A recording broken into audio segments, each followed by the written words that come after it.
Well, actually, I had a fairly long association. I first met him when I was a kind of middle level in the government. At that time, we started the CEO forum with the United States. He was a natural choice as a person who was to lead it. So those years, we used to work together quite closely, travel together to the US, when the Americans came over, talk to them as well. And then I renewed my, relationship when I went to Singapore. Singapore always had a very special place for Ratan Tata, because I think, if my memory serves me right, he started his career there. In fact, he was, during my tenure, he was awarded honorary citizenship of Singapore. I think he's the first Indian to get the honorary citizenship. So I still remember we had this picture, all the Tata, the company leaders had all come there. In fact, if I can find it, maybe I should tweet it at this time. I also remember, because he once told me, normally he didn't visit embassies, so he actually came and saw me in the High Commission there.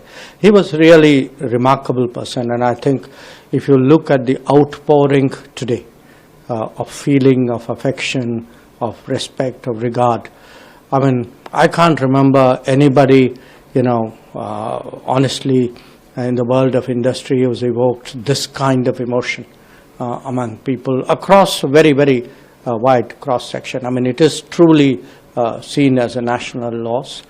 When you look, I think people will realize with the passage of time. Today we are talking about India rising, of India having a bigger global footprint. Ratan Tata pioneered that. I mean, he was a man ahead of his times.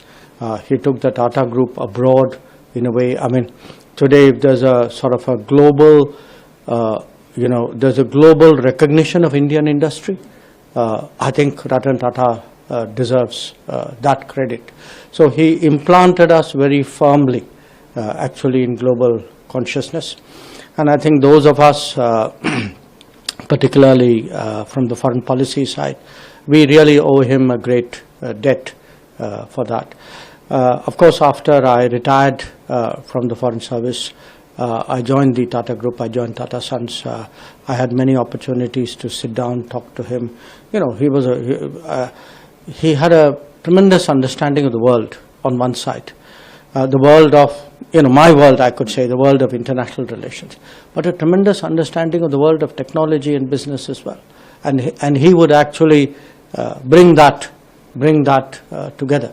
I think I will remember those conversations in his office, in Mumbai very much. And I saw him maybe about a year and a half ago, last time when I was in Mumbai.